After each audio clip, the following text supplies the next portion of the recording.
Enzo Recto, kalaban ang katiwalian at kasinungalingan, kakampi sa katotohanan at kabutihan. Tapos na ba yung search nyo dyan sa 10-hectare property o Pogo Complex dyan sa Porac, Pampanga? The last time we had you, hindi pa tapos. Pero is it done? What else have we discovered? Tsaka Yusek, nadagdagan na ba yung 45 niyong tao? Hindi pa po. Sir, hindi pa po. Actually, sir, yung rate po natin, yung search po natin ngayon. Sir, go ahead, sir. Hello? Go ahead, sir. Go ahead. Wala. Go ahead. Yes. Yung search po natin, bali 18 na po, yung search po, nasa search po natin building. And then marami pa pong naiwan, mga 25 pa pong buildings yung isa-search pa po natin. Sir, kahapon 15 na. Ngayon 45 lang nga daw yung tao kasi. I can imagine kasi malalaking buildings eh. At kailangan sugugin eh. 45 yung buildings eh. Kasi Marami malaki pa sa po tao kasi nila. yung buildings eh. And sa laki po ng buildings, mga 4 na palapag po kada isang building. Tapos, depende po dun sa kwarto sa dadatnan namin. Kung halimbawa, yung isang kwarto ay napakarami pong ebidensya, natatagalan po dun. Pag marami po mga computers, kailangan pong examinin mo na yung computers bago po ilalagay sa isang box. Kasi po, kailangan po i-proper namin, pinaproper po namin ngayon. Kaya medyo parang natatagalan forensics po. Opo, actually, ganun po yung ginagawa natin. Yung kailangan ingatan natin, talagang tinatag po namin ng maayos, nilalagay po sa atin sa evidence box para hindi ho masira at makontaminate yung evidence na nakukuha natin. Yusek, but aside from what you told us yesterday, have you found anything substantial since we talked yesterday? Like secret rooms? Meron. Sa ngayon, yung mga torture rooms and then kasi yung mga torture equipment parang normal na lang dito sa building na ito eh. Meron pa rin po tayo nakukuha mga torture equipment. And then may mga uniforms po tayo, military uniforms, alleged military uniform na siyempre po papacheck pa po natin yan whether yan po ay authentic. Kasi baka naman ginagamit lang nila yan na panakot o kaya ginagamit lang po nila na kung nagko-cosplay po sila, baka nagko-cosplay sila. Tapos baka rin baka naman po ginagamit din nila yan o nabili lang nila sa isang military surplus shop. Ngayon, ang ginagawa po namin, since may nakita po kami mga emergency tag doon po sa mga pants at jackets nila, pag emergency tags kasi sir, doon po nakalagay yung pangalan kung kanino inisyo yan.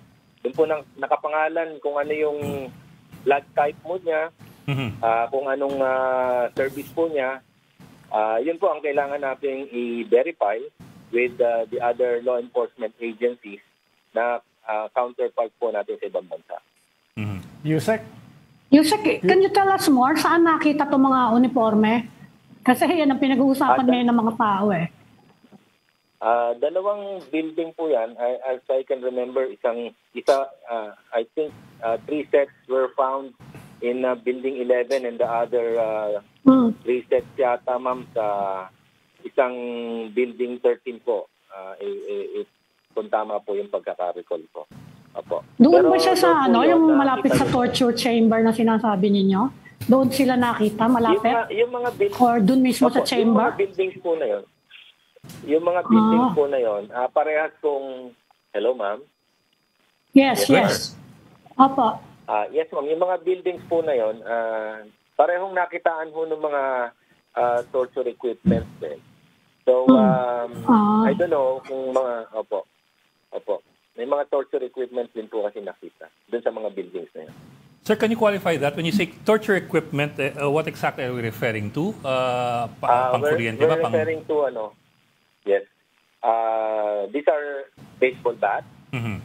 Yung mga retractable steel baton. And then they have yung mga tasers po na mahaba na kala mo baton but may kuryente po sa dulo. Yung may kuryente, yung parang zapper. Opo. Yes, opo. Yusek, without Yes, sir. endangering yung future operations nyo, Meron pa ba kayo na-identify na mga ibang Pogo hubs na balak nyong i-raid? Marami po sa radar natin, Sir Ronald. Actually, ang naiwan pa po dyan is mga 300 plus na mga illegal Pogo hubs. And according sa PAGCOR po, mga 48 o 49 lang po yung nag-register sa kanila at nagpa-license po uli as IGL, yung Internet Gaming License. And rest of the 300 plus, hindi na po nagpa-register yan. So actually, last year pa po yata yan, they are operating all without license po. So 40 lang yung yung legal, 300 ang hindi. Opo. Tama po 'yon. So yung mga 300 po puro kolorum na po 'yon, puro guerrilla at nag-ooperate po 'yan na wala akong lisensya talaga. Parang ang hirap sir mag-operate ng 300 Pogo na pagkarami-rami tapos puro banyaga. Paano ho na nakalusot yung ganun? Yun ho ang actually parehas po tayo ng tanong like yung nangyari po diyan sa Banban and diyan sa Porac. Napakaraming banyaga at actually yung mga Pilipino pong nagtatrabaho diyan, mga lang po yan mga sa laundry, mga service, sa maintenance, sa security, services lang po. But most of them who are working for the scamming activities inside the Pogo Hub are mostly foreign nationals. Okay. Kumusta na yung effort niyo to identify the owner? Kasi nag-issue ng statement si Porac Mayor, wala daw siyang ginalalaman dyan kasi kumakalat daw yung chismis na may involvement siya dyan. Kumusta na yung effort niya to find out kung sinong may-ari, sino nag-finance niyan? Ma'am, meron na po kaming mga persons of interest. Okay. And there are actually names, especially dun po sa SEC. And as far as the local government po, nag-issue po sila kasi ng letter of no objection. That the letter of no objection was signed by the mayor and the Sangguniang Bayan members. So I think noong 2019 po yata sila nag-issue noon. And I don't know, noong mga succeeding years, kasi ma'am, pag may lono ka, automatic meron ka pong business permit and mayor permit. Mm-hmm. So we are also checking whether naging continuous po yan hanggang 2020, 2021, 2022, 2023. But for now, ma'am, ang hawak po namin is yung lono nung nagsimula po yan noong 2019. At 2019, yes, tama po. Okay. Yusek, do we know who owns the property? That's 10 hectares. Sir, we have the names. Yes, sir. Yes. We have the names and the USEC registration nila. And doon po kasi malalaman natin kung sino yung mga nagre-represent. Not necessarily po kasi nakikita natin kaagad yung may-ari doon. But those who represent the company, nandun naman po. So siguro sir, hindi ko na lang muna banggitin but meron na po tayong pangalan. These are Filipinos, of course, Yusek. May mga nakita po akong Chinese names and Filipino names, sir. Okay.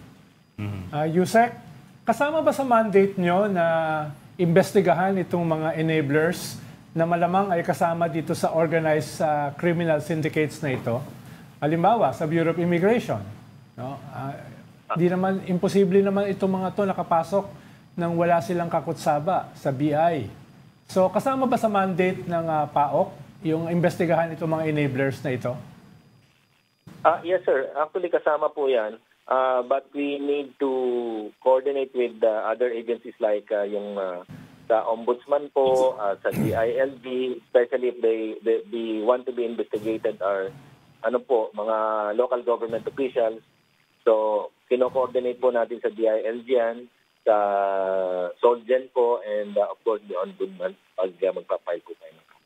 Okay, Yusek, I understand that from the last executive session in the Senate on POGOs, there was a recommendation, or the takeaway of the senators at least, is that POGOs have to be declared a threat to national security already because of what they see as a pattern of parang linkages between POGOs run by Chinese syndicates that are starting to have linkages with local criminal syndicates. what is the PAOK's position on this matter? Yes, sir. With the discovery of number of crimes, linking po dito sa mga POGO hubs na ito, yung illegal POGO hubs po na ito, like kidnapping, murder, human trafficking, drugs, yung torture po, and then yung mga fugitives po na nakukuha natin, ano? And lalong-lalo na po yung scamming activities nila na ang dami-dami pong biktima. So, ang nakikita po namin dito, sa opinion ko lang, sir, is yung negative na nagagawa po ng POGO, it far outweighs yung benefits na pinangako po sa atin na dadalhin niya, na may trabaho, maganda yung ibibigay. And ang nakikita po pong dinadala nito is more crimes, and parang napapahiya po yung country natin. Parang tayo po yung nagiging source ng mga na-scam ng mga kababayan mo nila sa bansa.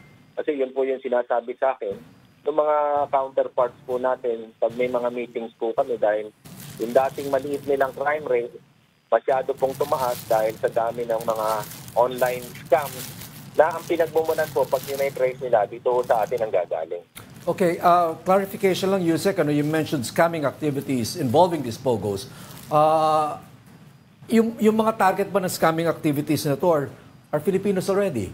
Kasi, Yusek, I've been noticing, for example, on my phone, at least through text messages, ang dami pumapasok ngayon ng mga parang scam messages. Is this being, are we saying that this is part of POGO activities, illegal POGO activities? Yes, sir. Actually, in some of our previous raids that we've done, like halimbawa po dito sa Makati, yung isang pinasok po namin dyan, ang scamming activity po dyan ay loan scam.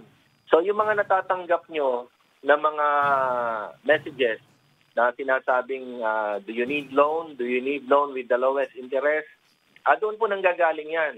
Meron po kasi silang text blasters that can reach as far as 5 kilometers pag dumaan po kayo doon sa area na yon. So kung ikaw may cellphone ka, nagda-drive ka, may utang ka, tapos makakatanggap ka ng gano'n, you need loan with the lowest interest. So parang sasabihin mo, ito na yung sagot sa problema mo. Pero eventually, malalaman mo na ikaw pala ay pumasok sa parang patibong na nabiktima ka lang ng loan scam. Yusek, natanggal sa pwesto yung provincial director ng PNP, in-announce ng PNP kanina eh. Ito ba yung direct na may kinalaman dun sa POGO raid sa Porac? Ay, hindi ko po alam yung naging reason why tinanggal po yung director po o provincial director ng PNP dun sa Pampanga po and of course the station commander of Porac. Siguro alamin ko na lang kung bakit po. But kasi po, nakapokus kami dito sa mga ipapahid naming kaso at yung sa nagpapatong-patong na mga iba't ibang ebidensya po na nare-recover po namin on a daily basis. Mm-hmm. Yusek, pabalo na ako. If you look at it as a matter of processes and procedures, ano nakikita niyo mga problema dito pagdating dun sa how we treat POGOs or how we allow POGOs in the country? Ano yung mga butas, kumbaga? Ano yung mga kailangang aksyonan? Well, siguro, pagpasok pa lang sa akin ng mga empleyado po, especially mga foreign nationals, they should be checked first kung sila po ba ay mga wanted person, ano ba ang record niyan, ano ba ang ginamit nila para makapasok po sa bansa, mga illegal alien ba yan o may mga papeles. Kasi po, malalaman naman po natin yan once we got strict doon po sa pag-inspection po ng dokumento nila, pagpasok pa lang po. And then of course, yung mga nag-apply po nung POGO, ano po ba yung background? Kasi dito po sa mga nakaraang raid namin, yung mga nakapirma po doon sa mga SEC or those who signed the documents for the POGO hub, minsan na nalalaman natin na mga wanted person pala o may shady character pala po yung mga nandoon. So, sa simula pa lang po, if we will be strict in the application pa lang, tingin ko hindi na ho lalaki ng ganyan yan. And of course, dapat may monitoring. It's like yung PAGCOR, they must be, of course, strict sa monitoring nila. And kung kulang ho yung technical knowledge nila, then they can seek the help of the other agency like the Anti-Cybercrime Group or the Cyber Group of the National Bureau of Investigation. Pero para po matulungan sila. Yes, sir. Pero Yusek, paano nga yung monitoring pagdating sa, for example, Pogo? In this particular case, you're looking at 10 hectares. Kahit paano self-contained yan. How exactly is the monitoring done or supposed to be done in, for example, a Pogo of that size? Ano yung pinapayagan at hindi pinapayagan ng batas, for example? At anong tingin nyo kailangang baguhin o amiyandahan sa batas? Kasi po, sir, marami namang red flag na makikita or indicators na makikita na this company na Pogo or IGL, may mga paipit. Pag sinabi kong paipit, meron po silang scamming activity. Like, halimbawa po, presence of SIM card. Like in the cases of Banban and Porac, thousands of pre-registered SIM cards po ang nandun sa parehong Pogo na yun. Like yung mga computers, ano ba yung mga laman po ng computers? Mati-check naman po yun. Pag lab scam po, makikita nyo, may mga manual po kayong makikita ron on how they will lure yung mga victim nila o paano nila ibubudol yung mga biktima po nila. Marami pong indicators na magsasabi na this company scammer po scamming ang ginagawa. Minsan ang hirap-hirap niya kasi yung magko-conduct ng background check sa mga foreigner. Sila yung nagpapapasok ng mga illegal na yan Yan ang problema Tapos sinabi niya, there are about 300 illegal Pogos. Paano yan, mga 40 plus lang yung mga tao niyo? Ano kaya ang pwedeng remedyo dyan? Hindi matapos-tapos. Sa isang Pogo, ilang building yung kailangan i-search. Ano kaya yan? Are you planning to recruit more people or deputize people, ask for more resources, or coordinate with local governments? Pati yung mga nagbabantay dyan sa mga Pogo, mga pulis Kaya nga tinatanggal yung mga pulis na naka-assign dyan Imbis na mag-monitor, sila yung nagbabodyguard ng illegal. Paano kaya yung mga i-remedyo dyan? Ang tingin ko naman po dito, ma'am, maganda na rin po yung whole of nation approach ang gawin dito. But the monitoring will be, siguro, pwede hong kami or the Office of the President o kung sino po yung i-designate. Kasi po, makokontrol naman po as long na meron pong nagdidikta kung ano po yung mangyayari sa taas Like halimbawa po, kung pagkakatiwala po natin sa local yan at nakita naman po natin na hindi po tama yung ginagawa nila, pwede naman po namin i-call yung attention ng mga nag-i-implement na. Yusek? Opo. Yes, Yusek, yes, sir. Meron ba kayong coordination sa ibang international law enforcement agencies? Dahil itong Pogo kasi transnational crime ito no? It crosses borders Kaya nakipagtulungan ba kayo dun sa halimbawa Interpol? Yes, sir. Yes, sir. Meron po tayong mga coordination na ginagawa. Kaya nga po, sir, nalaman natin na yung mga ini-scam dito sa atin, ang karamihan po ng biktima is taga-labas. Mga taga-Taiwan, taga-China, taga-Australia, Spain. Kaya po natin nalalaman na marami pong biktima ay tagalabas dahil po sa coordination na ginagawa natin. And also, in identifying those Pogo workers o illegal Pogo workers, sir, na nagtatrabaho rito, kaya po natin nalalaman na mga wanted fugitives yan, it's because there yung coordination po natin with the other counterparts, foreign counterparts.